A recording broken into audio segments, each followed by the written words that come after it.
তো দীর্ঘ 1.5 মাস পর আবার তোমাদের সাথে ভিডিও শেয়ার করছি। তো তোমাদেরকে দেখিয়েছিলাম যে পায়খানা বাথরুমের কাজ শুরু হচ্ছে, বাড়ির ভাঙাভাঙি সমস্ত কিছু হয়ে গেছিলো। তো আজকে চলে এসেছি আবার প্রায় দীর্ঘ 1.5 মাস, মানে 1 মাস 20-25 দিন পর আবার ভিডিও স্টার্ট করলাম। তো এই যে দেখো, একদম তোমাদের সাথে শেয়ার করব। এই যে আমি এখানটা দাঁড়িয়ে আছি এখন। তো এই যে ছাদ ঢালাই থেকে শুরু করে এই যে উপরে মাথার উপরে ছাদটা ঢালাই হয়ে গেছে, তার সাথে প্লাস্টার মেহেদি সমস্ত কিছু হয়ে গেছে। তো এতদিন আমাদের সাথে কোনো ভিডিও শেয়ার করিনি, মানে মন মেজাজ ভালো ছিল না, নানান রকমের কাজের প্রেশার ছিল, তো সব রকম মিলিয়ে। তো যাই হোক, এখন শেয়ার করব, মানে আজকে থেকে আবার নতুনভাবে শেয়ার করব কাজ কতদূর হলো, কি হলো। তো চলো সমস্তটাই তোমাদের সাথে শেয়ার করে নেবো। তো পুরো ভিডিওটা দেখতে থাকো। আর হ্যাঁ, অবশ্যই জানিও কেমন হলো।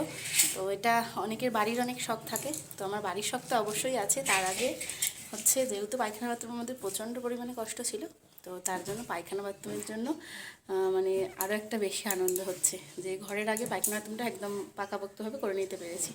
তো চলো, মানে পুরো ভিডিওটাই তোমাদের সাথে শেয়ার করবো, দেখতে থাকো। তো চলো এবার দেখাই তোমাদেরকে আমাদের বাড়ির কাজ। তো আমি যখন ভয়েস ওভারটা দিচ্ছি তখন প্রায় আমি বাড়িতে ঢুকে গেছি, সমস্ত কাজবাজ কমপ্লিট।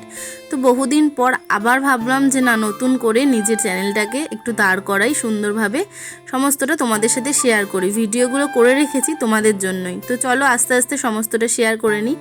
তো এই যে দেখো, পায়খানা বাথরুমে কিন্তু সমস্ত মানে যা যা প্লাস্টার করার ছিল আর জলের লাইনের সমস্ত কাজ ছিল, কারেন্টের কাজ ছিল, সেগুলো কিন্তু সমস্তটাই কমপ্লিট হয়ে গেছে। তো সেগুলোই এখন তোমাদের সাথে শেয়ার করছি। আর দেখো একটা জিনিস কি, যতটা আমি চেয়েছিলাম কিন্তু তার থেকে বেশি ভগবান আমাকে কিছু দিয়েছে, মানে যতটা আশা রেখেছিলাম তার থেকে বেশি হয়েছে। তো যাই হোক, ভগবান যা চায়, মানে আমরা যা চাই ভগবান হয়তো তার থেকে বেশি কিছুই আমাদের জন্য অপেক্ষা করে রেখেছে, মানে দেওয়ার জন্যই। তো আমি যেটুকু চেয়েছি তার থেকে বেশি আমাকে ভগবান দিয়েছে। তো যাই হোক, এখন হচ্ছে চলে এসেছি সকালবেলায়, যেহেতু আমি এইবারই এসেছি মিস্ত্রিরা কাজ করবে বলে। তো এখন হচ্ছে চা করে নিলাম, মিস্ত্রিদের দেবো। আর আমরা তো এসছি, তোমাদের দাদাভাই আর আমি এসছিলাম। তো তোমাদের দাদাভাই তো কাজে যাবে, চা খেয়ে ও চলে গেল কাজে। আর মিস্ত্রিদের চা দেওয়ার পরে আমি এখন দেখো চা খেয়ে নিচ্ছি। তো চেয়েছিলাম প্রথমে হচ্ছে পায়খানা বাথরুমটা একটু চলার মতো ব্যবহার করা যায়, যাতে, যেহেতু আমাদের বর্ষাকালে না খুব প্রবলেম হতো পায়খানা বাথরুম ব্যবহার করার মতো মানে পরিস্থিতি ছিল না। তো তারপরে যখন আস্তে আস্তে হাত দিলাম কাজে, তো চেয়েছিলাম একটু ব্যবহার করার মতো যাতে হয়ে যায়। তো মানে বলি না, ভগবান যদি পাশে থাকে অবশ্যই সবটা কিন্তু সম্ভব হয়, আর হয়েছে সেটা। তো এখন আমি মানে যেহেতু যেখানে দাঁড়িয়ে আমার এখন ভিডিওটা শ্যুট করা দেখছো, এখন কিন্তু সেটা আমার রান্নাঘর। আর সেই রান্নাঘরটাও অনেক সুন্দর করে সাজানোর চেষ্টা করছি, তো যতটা পারছি করছি। তো চেয়েছিলাম শুধু পায়খানা বাথরুম আর কোনো রকম রান্নাঘরটা একটু টিন দিয়ে ঘিরে নেবো। তো যাই হোক, এখন টিন দিয়ে তো আর ঘেরা নেই, দেখতেই পাচ্ছ ইটের গাঁথনি হয়ে গেছে।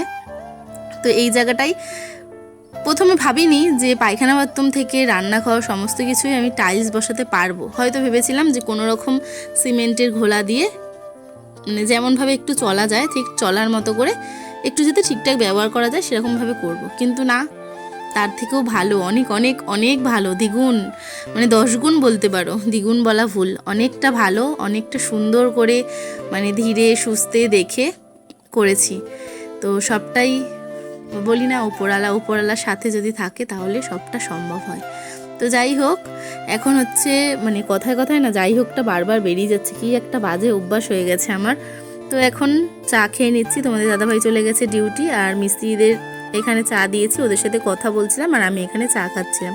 এখানে আসলে তো কাজবাজ সেরকম কিছুই নেই যে কি শেয়ার করব তোমাদের সাথে, ভেবেই পাই না।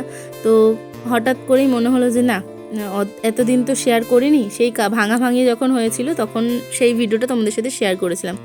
এরপরে এত দূর কাজ হয়ে গেছে, কোনো কিছু শেয়ার করিনি। মন মেজাজ, বললাম প্রথমেই মন মেজাজ ভালো ছিল না, মানে নানান রকম টেনশান ছিল, কিভাবে কাজটা হবে, কিভাবে করা যায়, বা কোনো কি মানে বলে বোঝাতে পারবো না। তো যাই হোক, চলো এবার কাজ দেখাবো তোমাদের সাথে। এই যে মিস্ত্রিরা চলে এসছে, আর এদিকে কিন্তু এখন টাইলসও বসে যাচ্ছে। আমি কখনো ভাবিনি যে এরকম মানে বড়লোকদের বাড়িতে যে জিনিসগুলো দেখেছি সেগুলো যে নিজেদের বাড়িতে হবে। তবে হ্যাঁ, আমরা কিন্তু মানে মধ্যবিত্ত ঘরে আমাদের এইসব করাগুলো কিন্তু সত্যি খুব স্বপ্ন। তো তো অলরেডি সেই স্বপ্ন কিন্তু পূরণ হচ্ছে। ওদিকে মিস্ত্রিরা কাজ করছে আর এখন প্রায় দুপুর হয়ে গেছে। তো এখানে দেখো ভাত তরকারি মা সব ওই বাড়ি থেকে পাঠিয়ে দিয়েছে, যেহেতু এই বাড়িতে কাজ হচ্ছে, বাড়িতে কেউ না থাকলে মিস্ত্রিদের অসুবিধা, এটা ওটা দরকার হয়। তো দেখো মা কিন্তু ওই বাড়ি থেকে ভাত তরকারি সমস্ত কিছু পাঠিয়ে দিয়েছিল আমার এখানে খাওয়া দাওয়া করার জন্য, যেহেতু আমি এই শ্বশুরবাড়িতেই রয়েছি, এখানে কাজ হচ্ছে। তো চলো এখন হচ্ছে দুপুরের খাওয়া দাওয়াটাও সেরে নিই।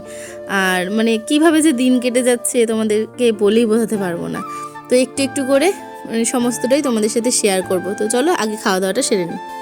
দেখো খাওয়া দাওয়া সেরে রেস্ট নিয়ে একটু তারপর এসে দেখছি কাজ কিন্তু অনেক দূর এগিয়ে গেছে। তো অবশ্যই তোমরা জানিও যে টাইলসটা কেমন হয়েছে।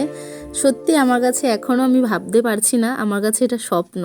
তো অবশ্যই তোমরা জানিও কেমন হয়েছে। তো চলো এবার সবার শেষে তোমাদেরকে দেখাই আমার পায়খানা বাথরুমের কাজ কিন্তু একদম শেষ হয়ে গেছে, মানে টাইলসের কাজ সমস্তটা শেষ। দরজার কিন্তু যে কি বলে ওটাকে, যাই হোক কি বলে, দরজার যে এটা হয় না ফ্রেমটা, সেই ফ্রেমটা লাগানো কিন্তু কমপ্লিট। আর দেখো টাইলসের কাজ মানে ওপর নিচে সমস্তটা কমপ্লিট। তো কেমন হয়েছে সবাই অবশ্যই কমেন্ট করে জানিও। তো এটা আমার কাছে স্বপ্ন, মানে কি বলবো, আমি আর আরে করে ভিডিও করতে পারিনি, তো এরম লম্বা ভিডিও ছিল, সেটাই তোমাদের সাথে শেয়ার করলাম। কখনো ভাবিনি যে আমার এরকম পায়খানা বাথরুম হবে। তো যাই হোক আজকের মতো টাটা, আবার নতুন ভিডিওর সাথে